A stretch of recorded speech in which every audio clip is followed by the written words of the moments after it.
بسم اللہ الرحمن الرحیم۔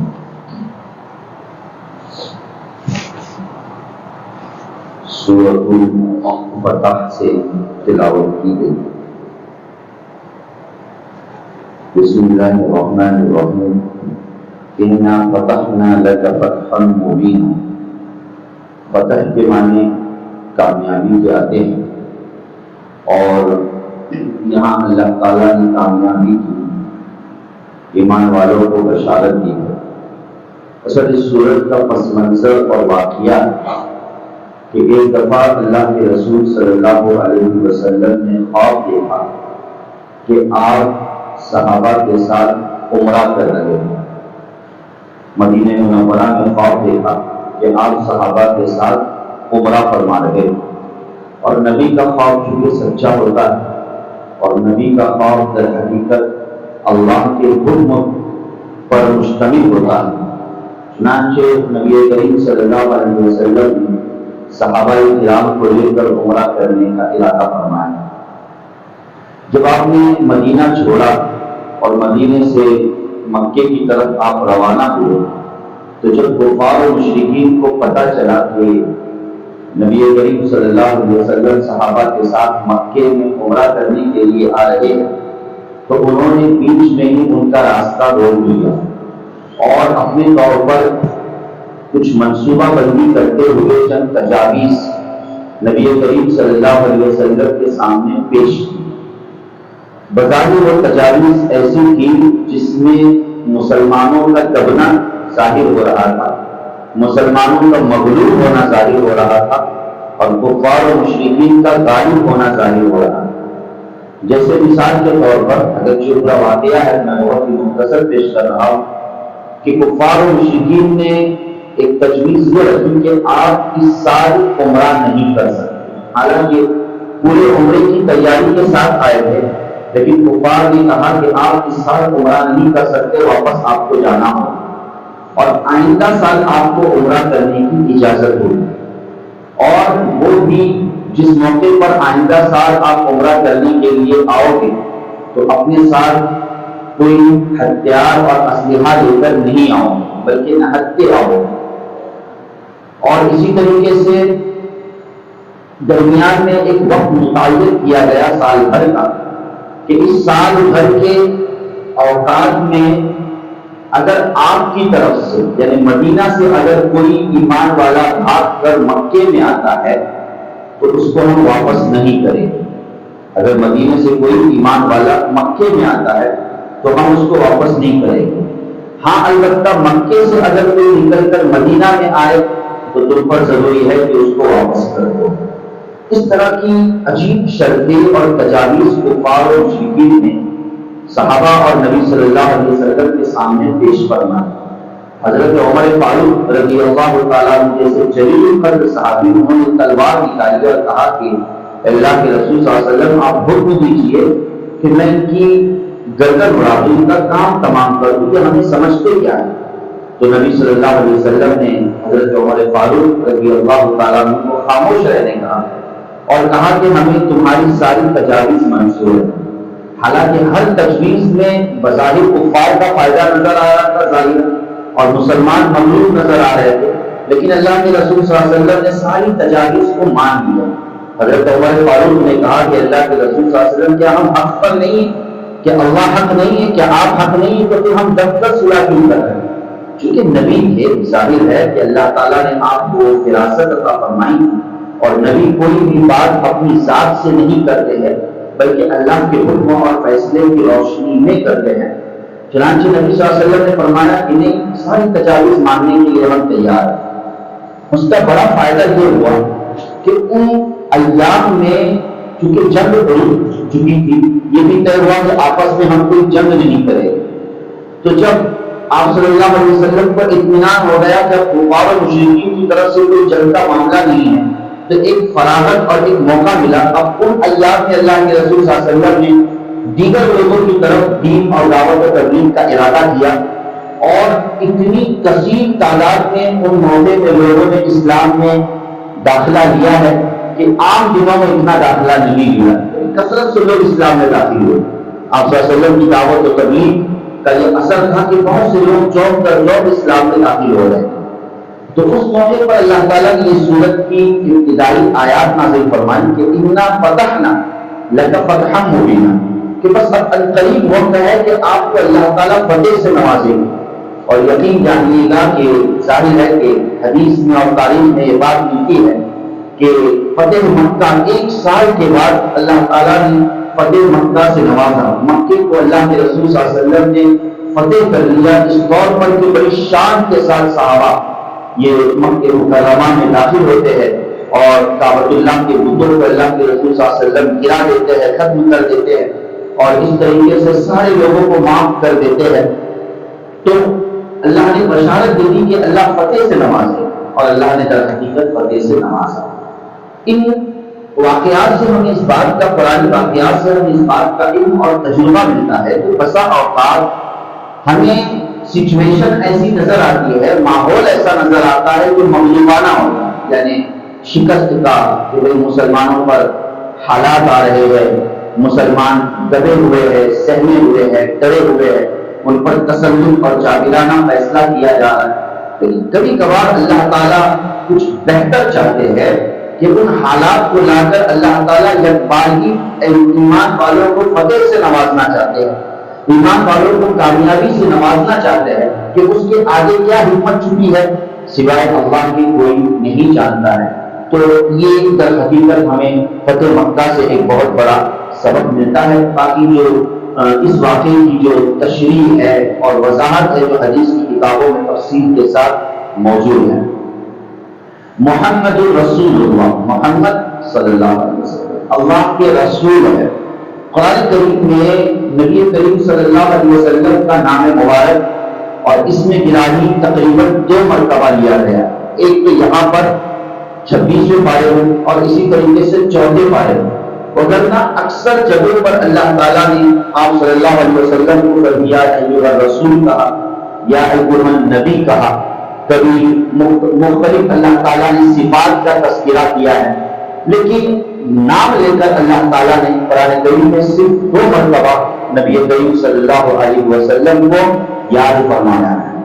یہ بھی آپ صلی اللہ علیہ وسلم کے مقام اور مرتبے پر دلیل ہے کہ عامتاً جو جس سے محبت کرتا ہے تو اس کا نام نہ لیتے ہوئے اس کی صفات کا تذکرہ کرتا ہے۔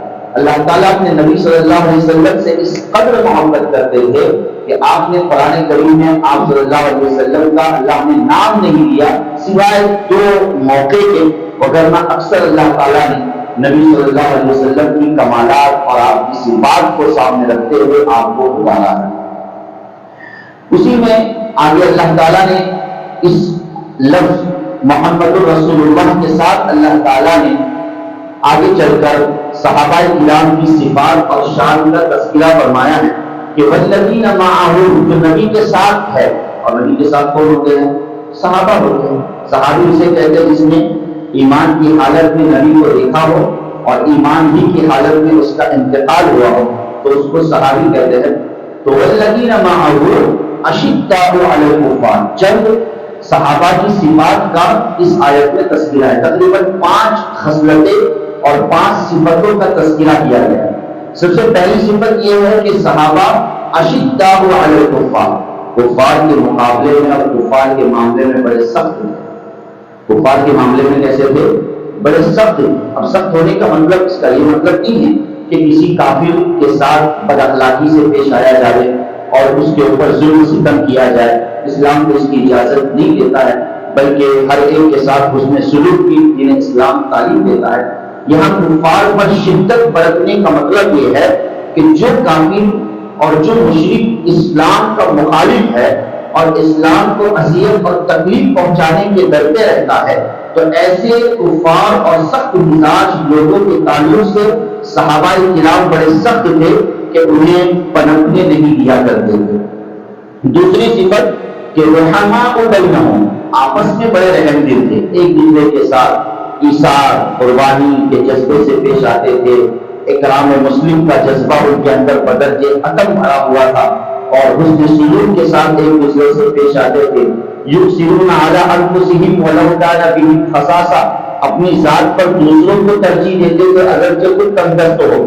چراغ بجھا کر مہمان کا جو کھانا ہوتا تھا مہمان کو کھلاتے تھے اور خود بھوکے رہتے تھے. یہ صحابہ کی رہنمائی کی بہت سارے واقعات ہیں جو حدیث میں اور تعلیم میں ہم فضائل میں سنتے رہتے ہیں. تو رحماء بینہم آپس میں صحابہ کرام رحم دل تھے, آپس میں سخت مزاج نہیں تھے. معلوم یہ ہوا کہ صحابہ کی صفات ہمیں اختیار کرنی چاہیے کہ مسلم معاشرے میں جب ہم ایک ساتھ رہتے ہیں اکثر ایک دوسرے سے جب ہمارا سابقہ ہوتا ہے تو ہم ایک دوسرے کے لیے نرم مزاج بنے, ایک دوسرے کے لیے ہم رحم دل بنے. یہ در حقیقت صحابہ کی صفات میں سے ایک صفت ہے. تیسری صفت صحابہ کی یہ پیش کی گئی کہ رحماء بینہم تراہم رکعا سجدا, کہ تم ان کے رکوع اور سجود کو دیکھو گے, یعنی کثرت سے نماز پڑھتے ہیں. صحابہ کرام کی ایک صفت کیا تھی کہ وہ کثرت سے نمازیں پڑھتے ہیں. اب کثرت سے نمازیں پڑھنے کا مطلب کہ فرائض کی پابندی تو کرتے ہی ہے, اور فرائض کی پابندی کے ساتھ سننات, نوافل اور مستحبات کی بڑی پابندی کیا کرتے تھے صحابہ کرام. اور یاد رکھنی ظاہر ہے کہ زندگی میں اگر ہم اپنی نورانیت چاہتے ہیں تو اب ضروری ہے کہ ہم نماز سے بہت قریب ہو. صرف فرض نماز سے نہیں بلکہ سنت نماز سے جتنا قریب ہوگے اللہ تعالیٰ اتنی نورانیت اور روشنی ہماری زندگی میں داخل فرمائیں گے. اسی طریقے سے چوتھی صفت یہ پیش کی گئی کہ ہر کام میں اللہ کے فضل اور خوشنودی کو تلاش کرتے ہیں کہ میں یہ کام کروں گا تو اللہ مجھ سے راضی ہوگا یا نہیں ہوگا. جیسے دنیا دار دنیا کا کام کرتا ہے تو اس کے پیچھے ایک مقصد ہوتا ہے کہ یہ کام کرنے پر مجھے کیا نفع ملے گا, مجھے کیا پروفٹ ملے گا, مجھے کیا بزنس میں فائدہ حاصل ہوگا. لیکن صحابہ کی صفت ایسی تھی کہ چاہے وہ دین کا کام کرتے یا دنیا کا کام کرتے, ہر کام کے پیچھے ان کا مقصود یہ ہوتا تھا کہ اس کام سے اللہ راضی ہوگا یا نہیں ہوگا. دنیا کا بھی جو کام ہوتا جو بظاہر حلال اور جائز ہے لیکن مصیبت اس کو اختیار کرتے جبکہ اللہ کی اس کے اندر رضامندی ہوتی کہ کہیں اللہ نے اس کو حرام تو نہیں کیا ہے, اگر اللہ نے اس کو حرام کیا ہے تو میں اس سے بچ جاؤں گا, اور اگر اللہ نے اس کو جائز رکھا ہے تو میں اس کو ضرور کروں گا. تو ہر کام میں اللہ کی رضامندی اور خوشنودی کو تلاش کیا کرتے ہیں. اسی طرح پانچویں صفت یہ بیان فرمائی کہ تراہم رکعا سجدا یبتغون سیماہم فی وجوہہم من اثر السجود. سبحان اللہ, کیا صفت ہے؟ سیماہم فی وجوہہم من اثر السجود, کہ اعمال کی کثرت کی وجہ سے, اس کی وجہ سے اعمال کی کثرت کی وجہ سے ان اعمال کا نور ان کے جسم سے جھلکتا تھا, ان اعمال کا نور ان کے جسم سے جھلکتا تھا. معلوم یہ ہوا کہ اعمال کا بھی ایک نور ہوتا ہے, اعمال کی بھی ایک روشنی ہوتی ہے. بندہ جتنا اعمال کا پابند ہوتا ہے, ذکر اذکار کا, تلاوت کا, نمازوں کا اور جو کچھ اس کو جتنا بھی میسر ہو اعمال کی پابندی کرتا ہے, تو اس اعمال کی پابندی کی وجہ سے اس کے جسم پر اللہ تعالیٰ نورانیت عطا فرماتا ہے. اور بالخصوص قرآن کریم نے فرمایا کہ سیماہم فی وجوہہم من اثر السجود, کہ سجدے کا آپ ان کے پیشانی پر اثر محسوس کرو گے, سجدے کا آپ ان کی پیشانی پر اثر محسوس کرو گے. یہی وجہ ہوتی ہے کہ جو نیک اور اللہ والے ہوتے ہیں جن کی زندگی نمازوں میں عبادت میں اکثر و بیشتر گزرتی ہے, تو اللہ تعالیٰ در حقیقت وہ نورانیت ان کے پیشانی پر عطا فرما دیتے ہیں, جو پیشانی بظاہر ان کی چمکتی ہے اور ایک اثر سجدے کا ان پر وہ محسوس ہوتا ہے. اب یا تو وہ اثر مراد کیا جائے یا یہ کہ مکمل پورا وجود اللہ تعالیٰ اعمال کی کثرت کی وجہ سے منور اور روشن فرما دیتے ہیں. تو یہ صحابہ کرام کی 5 خصوصیات ان آیات میں اللہ تعالیٰ نے ذکر فرمائی ہیں. اللہ تعالیٰ وہ صفات ہم تمام میں داخل فرمائے.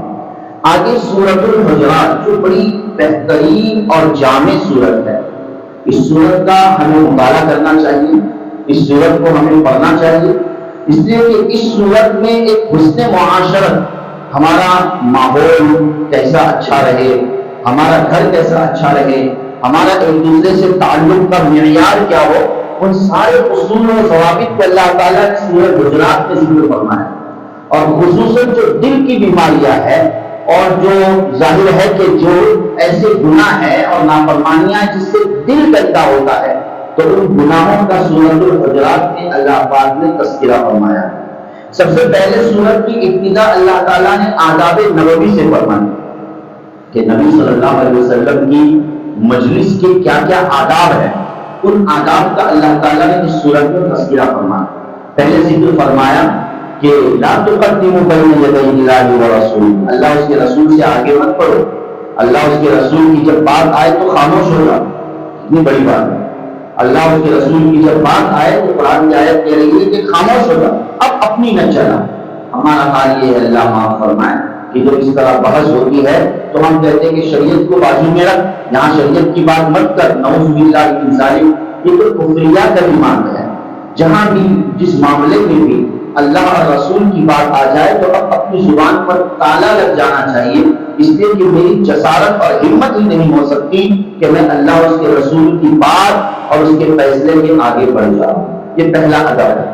دوسرا ادب یہ ہے نبی صلی اللہ علیہ وسلم کی مجلس کا کہ لا ترفعوا اصواتکم فوق صوت النبی، کہ اپنی آوازوں کو نبی کی آواز سے بلند مت کرو، اپنی آواز کو نبی کی آواز سے بلند مت کرو۔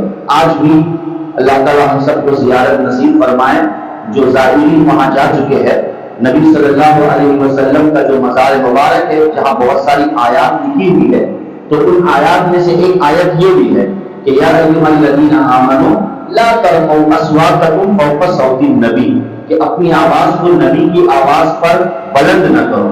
یہ تو جیتے جی جب آپ صلی اللہ علیہ وسلم حیات تھے تب بھی بلند نہیں کرنا ہے، اور جب آپ صلی اللہ علیہ وسلم دنیا سے تشریف لی جائے اور لے جا چکے ہیں تو آپ کے مزار مبارک کے پاس بھی جا کر شور و شرابہ نہیں کرنا ہے، بلکہ ادب کا تقاضا یہ ہے کہ وہاں خاموشی سے درود شریف کا نذرانہ، درود و سلام کا نذرانہ، وہ بھی خاموشی سے، زور آواز سے، بلند آواز سے درود و سلام کا نذرانہ نہیں پڑھنا ہے، بلکہ خاموشی سے درود و سلام کا نذرانہ پڑھنا ہے۔ قرآن کریم نے آواز کو نیچے اور دھیمی رکھنے کو کہا۔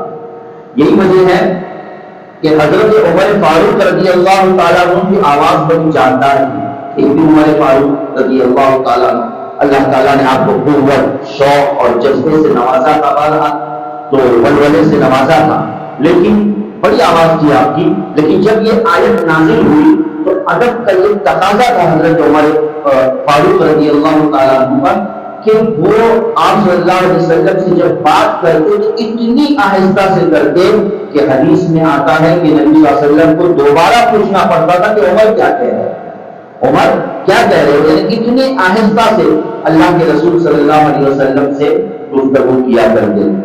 تو یہ دوسرا ادب ہے۔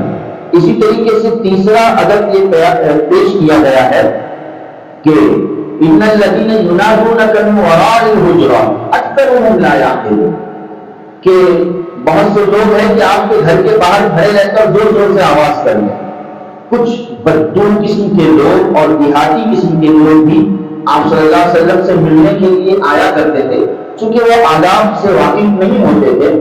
تو ایک دفعہ کا واقعہ ہے کہ ایک شخص آپ صلی اللہ علیہ وسلم کے آرام کرنے کا وقت تھا، دوپہر میں نبی کریم صلی اللہ علیہ وسلم آرام فرما رہے تھے، تو باہر کھڑے کھڑے زوردار آواز لگائی اور آپ صلی اللہ علیہ وسلم کا نام لیا کہ یا محمد صلی اللہ علیہ وسلم، اور رجلا باہر آؤ، اتنے زور سے آواز لگائی۔ اللہ تعالیٰ نے اسی موقع پر قرآن کی آیت کو نازل فرمایا اور کہا کہ جو اس طرح کی آواز لگا کے نبی کے آداب کو نہیں سمجھتے، لا یعقلون، وہ عقل رکھتے ہی نہیں۔ وَلَوْ أَنَّهُمْ صَبَرُوا، اگر وہ رکے رہتے، نبی کی نیند کو پوری ہونے تک آپ کو تکلیف نہیں دیتے، ضروری ہے کہ باہر کھڑے ہوں تاکہ نبی کی نیند پوری ہو جائے۔ سبحان اللہ، کتنی محبت اللہ تعالیٰ اپنے محبوب صلی اللہ علیہ وسلم سے فرمائے۔ وَلَوْ أَنَّهُمْ صَبَرُوا حَتَّى تَخْرُجَ إِلَيْهِمْ لَكَانَ خَيْرًا لَهُمْ، یہ زیادہ بہتر ہوگا۔ تو ایک ادب یہ ہے کہ آپ صلی اللہ علیہ وسلم کا نام لے کر آپ کو پکارا نہ جائے، بلکہ ادب کا تقاضا یہ ہے کہ آواز آہستہ لگائی جائے، اور خصوصاً جب آپ آرام فرما رہے تو اس موقع پر آواز نہ لگائے بلکہ باہر خاموشی سے کھڑا رہے۔ اسی طریقے سے ایک ادب آگے پھر جو اللہ تعالیٰ نے معاشرے کے اعتبار سے جو اصول ہے اس کو ذکر کیا ہے کہ لا یسخر قوم من قوم عسى ان یکونوا خیرا منہم، کہ بھئی کسی کا مذاق نہ اڑاؤ. سورہ حجرات میں اللہ نے کیا ذکر فرمایا کہ کسی کا مذاق نہ اڑاؤ. اور دیکھیے یہاں پر اللہ تعالیٰ نے مردوں کو الگ پیش کیا اور عورتوں کو الگ پیش کیا ہے. حالانکہ قرآن کریم میں اکثر صرف مردوں کے تعلق سے بات آ جاتی ہے اور عورت ضمن اس میں داخل ہو جاتی ہے. جیسے یا ایھا الذین آمنوا، اے ایمان والو، اس کا ترجمہ اے ایمان والیوں نہیں ہوتا ہے عربی گرامر کے حساب سے، اے ایمان والو، لیکن اس والوں کے اندر والیہ خود بخود داخل ہو جاتی ہے. اکثر وہ رشتہ مردوں کے خطاب میں عورتیں داخل ہو جاتی ہیں. لیکن قرآن کریم میں چند موقع ایسے ہیں جس میں اللہ تعالیٰ نے مردوں کو الگ خطاب کیا ہے اور عورتوں کو الگ خطاب کیا ہے. ان میں سے ایک جگہ یہ ہے کہ مرد کے ساتھ کسی کا مذاق نہ کرے، یعنی ایسا مذاق نہ کرے جس سے سامنے والے کی تحقیر ہو، سامنے والے کو نیچا دکھایا جائے. اور عورت کے ساتھ مذاق نہ کرے اس طریقے کا کہ ایک دوسرے کی تحقیر ہو اور کسی کی ذلت ہو. ظاہر ہے کہ قرآن نے آگے ذکر فرمایا کہ عسیٰ ان یکونوا خیرا منہم، عسیٰ ان یکن خیرا منہم، کہ تم جس کا مذاق اڑا رہے ہو سکتا ہے وہ تم سے بہتر ہو. ہے اللہ کے نزدیک اس کا مقام اونچا ہو. تم اس کی ہنسی مذاق کر رہے ہو اور اس مذاق سے اس کو نیچا دکھانے کی کوشش کر رہے ہو سکتا ہے تم سے بہتر تو وہ اللہ کے نزدیک مقام پا چکا ہو. اور عورتوں کو بھی وہی کہا جا رہا ہے. اس لیے کوئی کسی کا مذاق نہ کرے. ہاں مذاق ایسا کیا جا سکتا ہے جس مذاق کی شرعی اجازت ہے کہ کسی کی تحقیر نہ ہو، کسی کو ذلیل نہ کیا جائے. علمی مذاق ایک مستقل موضوع ہے بہرحال، لیکن یہ کہ ایسا مذاق جس سے سامنے والے کو گرانے کی کوشش کی جائے، قرآن کریم نے اس کو ناجائز قرار دیا ہے. اور یہاں پتے کی بات یہ ہے کہ مردوں کو الگ ذکر کیا ہے اور عورتوں کو الگ ذکر کیا ہے. ظاہر ہے کہ مرد کے ساتھ مذاق نہ کرے اس طریقے کا، عورت کے ساتھ اس طریقے کا مذاق نہ کرے. لیکن اگر اس کے برعکس مرد عورت کے ساتھ اگر مذاق کرے تو یہ تو تصور میں ہی نہیں ہے. ظاہر ہے کہ یہ اسلامی تہذیب سے ہٹی ہوئی بات ہے کہ مرد عورت سے مذاق کرے اور عورت مرد کا مذاق کرے. نعوذ باللہ من ذالک. دونوں کے درمیان تو آڑ ہے، پردہ ہے، تو اس قسم کی مذاق اور استہزاء کر کے یہ ظاہر ہے کہ بے حیائی کا کام ہے. اس لیے اس طرح سے قرآن کریم نے اس کو منع فرمایا ہے. آگے پھر ذکر فرمایا کہ برے لقب سے مت پکارو، وَلَا تَنَابَزُوا بِالْأَلْقَابِ، نام کو بگاڑو نہیں. جو اللہ تعالیٰ نے اچھا نام رکھوانے کی تعلیم اور ترغیب کی اسی نام کے مطابق پکارو. کسی کو برا لقب نہ دو. جیسے ہمارے یہاں پر ہوتا ہے کہ بسا اوقات نام کچھ ہوتا ہے لیکن نام کے بعد کچھ ایسا نام ہو جاتا ہے، ایسا لقب جس سے وہ مشہور ہوتا ہے نا، اس کو چڑھانے کے لیے، اس کا مذاق اڑانے کے لیے کوئی برے لقب سے اس کو پکارا جاتا ہے. تو ظاہر ہے کہ اس کی دل شکنی ہو، اس کا دل ٹوٹے گا اور ٹوٹے ہوئے دل کے اللہ تعالیٰ بہت قریب رہتے ہیں. اسی طریقے سے جو نام ہے اس نام کو باقی رکھو، صحیح نام پیش کرو، نام کو بگاڑو مت، نام کو شارٹ مت کرنے کی کوشش کرو. ابراہیم کو کیا ہے نہ جانے کیا کچھ کہتے ہیں اور نہ جانے کتنے ناموں کو توڑ کر مروڑ کر پیش کیا جاتا ہے. یہ مناسب نہیں ہے. اسی طریقے سے بدگمانی سے بچو. یہ بھی سورہ حجرات میں اللہ نے تعلیم دی. ان بعض الظن اثم، اس لیے کہ بدگمانی تو بہت بڑا گناہ ہوتا ہے. اچھا گناہ کسی کے تعلق سے رکھو. آپ نے جو دیکھا ویسا ہی ہو، کوئی ضروری نہیں. ہو سکتا ہے آپ کا دیکھنا ادھورا اور ناقص ہو، یا یہ کہ ہو سکتا ہے کہ سامنے والا جس شکل میں ہم کو نظر آ رہا ہے سچویشن میں اس کا کوئی بیک گراؤنڈ اور اس کا کوئی پس منظر کچھ اور ہو جس کی وجہ سے اس کو اس کی اجازت ملتی ہو. تو ظاہر ہے کہ اس طرح کسی کے تعلق سے بدگمان نہیں ہونا چاہیے. مثال کے طور پر ایک شخص کو اگر ہم نے رمضان میں دیکھ لیا گھر میں چھپے کسی حالت میں کہ بھائی وہ رمضان میں روزے کی حالت میں پانی پی رہا ہے یا کھا رہا ہے، اب ہم بدگمانی میں مبتلا ہو گئے کہ دیکھو کس اللہ کا نافرمان ہے، بہرحال دیکھو کس اللہ کا نافرمان ہے، روزہ نہیں رکھتا. ظاہر ہے کہ اس کا تو کچھ نہیں بگڑا، لیکن ہم نے یہ خیال دل میں لایا تو ہم گناہ گار ہو جائیں. بدگمانی گناہ کیوں ہو سکتا ہے؟ پلس پوائنٹ یہ ہو سکتا ہے کہ اس کو شریعت کی طرف سے ممکن ہے کہ رخصت کے لیے وہ روزہ نہ رکھ لی، ہو سکتا ہے وہ بیمار ہو سکتا ہے اس کو ایسا کوئی عذر آ چکا ہو جس کی وجہ سے وہ بیچارہ روزہ نہیں رکھ پا. تو یہ اچھا گمان کسی کے تعلق سے رکھنا چاہیے. غلط گمان میں مبتلا ہو کر انسان خود اپنے اعمال کو برباد کر دیتا ہے. اسی طریقے سے وَلَا يَغْتَبْ بَعْضُكُمْ بَعْضًا، کوئی کسی کی غیبت نہ کرے. کتنا جامع حکم ہے، کوئی کسی کی غیبت نہ کرے. اب یہاں پر قرآن نے بس نہیں کیا بلکہ اور اس کی تشریح کی اَيُحِبُّ أَحَدُكُمْ أَن يَأْكُلَ لَحْمَ أَخِيهِ مَيْتًا فَكَرِهْتُمُوهُ، کیا تم اس بات کو پسند کرو گے کہ تم اپنے حقیقی بھائی کے مرے ہوئے بھائی کے گوشت کو کھاؤ؟ فَكَرِهْتُمُوهُ، تم ناپسند کرو گے۔ تو کسی کی غیبت کرنا ایسے ہی ہے جیسے کہ کسی اپنے سگے مرے ہوئے بھائی کا گوشت کھانا ہے۔ اتنی بڑی کراہت قرآن کریم نے پیش فرمائی ہے۔ اسی طریقے سے اس سورت کے آخر میں ایمان اور اسلام کے فرق کو قرآن کریم نے واضح کیا ہے۔ قَالَتِ الْأَعْرَابُ آمَنَّا قُل لَّمْ تُؤْمِنُوا وَلَٰكِن قُولُوا أَسْلَمْنَا، کہ وہ اعرابی وہ دیہاتی لوگ آیا کرتے تھے اور کہتے تھے کہ اللہ کے رسول صلی اللہ علیہ وسلم ہم ایمان لا چکے، ہم ایمان لا چکے۔ قرآن کریم نے اسٹاپ کرا دیا اور کہا کہ ٹھہرو، اصل مسئلہ یہ ہے کہ تم اب تک ایمان نہیں لائے، تم اسلام میں داخل ہوئے۔ مطلب ایمان اور اسلام میں فرق۔ اسلام کا مطلب یہ ہے کہ بندے نے اسلام کی تہذیب کو کلمہ کہہ کر قبول کر لیا، کلمہ کہہ کر پسند کر لیا، اسلام کا لباس پہن لیا۔ اب ایمان کیسے داخل ہوگا؟ ایمان در حقیقت اعمال سے داخل ہوگا، کہ بندہ جیسے جیسے اعمال کرتا رہے گا اللہ تعالیٰ ایمان کی سطح کو بڑھاتے رہے۔ تو اس سے پتا چلا کہ ایمان اور اسلام میں قرآن کریم نے فرق رکھا ہے۔ آگے سورہ قاف ہے، سورہ قاف میں اللہ تعالیٰ نے جہنم کا تذکرہ کرتے ہوئے اس کو فرمایا، بڑی ڈرانے والی آیت کہ یوم نقول لجہنم هل امتلأت وتقول هل من مزید، کہ جس روز کے ہم جہنم کو کہیں گے کہ کیا تم بھر گئی، تو جہنم کہے گی اور بھی کوئی ہے۔ اللہ اکبر۔ جنت بھی اللہ کی مخلوق، جہنم بھی اللہ کی مخلوق، اللہ نے دونوں کو پیدا فرمایا۔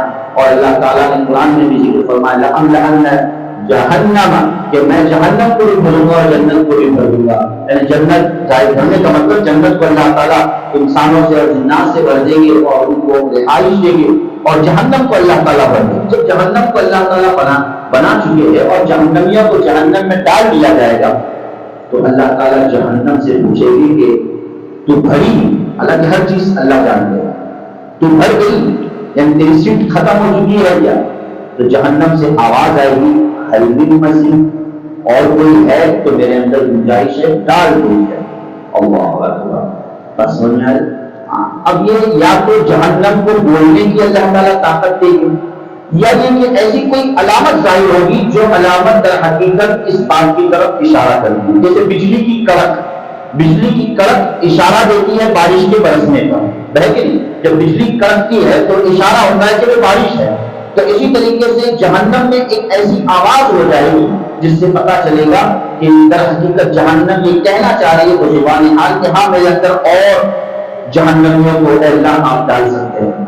بخاری شریف کی روایت ہے، صحیح بخاری کی روایت ہے کہ جہنم کے یہ کہنے پر کہ اور کوئی ہو تو ڈال دو یا اللہ، اللہ تعالیٰ اپنا قدم مبارک جہنم پر رکھ دے گی۔ یہ بخاری کی روایت ہے۔ اللہ تعالیٰ اپنا قدم مبارک جہنم پر رکھ دیں گے، جس کی وجہ سے جہنم کا پورا حصہ ایک دوسرے میں داخل ہو جائے گا، یعنی اب کوئی گنجائش باقی نہیں رہے گی۔ ظاہر ہے کہ اب وہ قدم مبارک اللہ کیسے رکھے گے اس طرف ہمارا ذہن دوڑانے کی ضرورت نہیں ہے۔ کما یلیق بشان، جیسے اللہ کی شان ہے، اللہ کی ذات میں ہم کو غور نہیں کرنا کہ اللہ کا قدم ہم انسانوں کی طرح ہے، اللہ کا حال کیا ہم انسانوں کی طرح ہے، نہیں۔ اب اللہ کیسے ہے اپنے وجود کے اعتبار سے کما یلیق بشان، جیسے اللہ تعالیٰ کی شان ہے اس مطابق ہے۔ تو بہرحال اس طرح یہ ہولناکی کا تذکرہ جہنم کا سورہ قاف میں اللہ تعالیٰ نے ذکر فرمایا ہے۔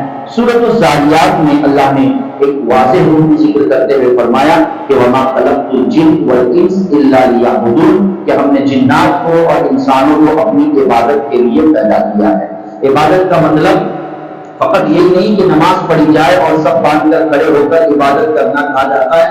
ہم نے انسان کو جو زندگی دی ہے اس زندگی کا اثر روح عبادت ہے، یعنی دنیا بھی کرے دین کی خاطر، دین کو دین کی خاطر کرے اور دنیا کو بھی دین کی خاطر کرے، تو در حقیقت یہی اس کی زندگی عبادت کے قائم مقام سمجھی جا سکتی ہے۔ اللہ تعالیٰ قرآن کریم کو صحیح طور پر سمجھنے کی ساتھ نصیب فرمائیں، آمین یا رب العالمین۔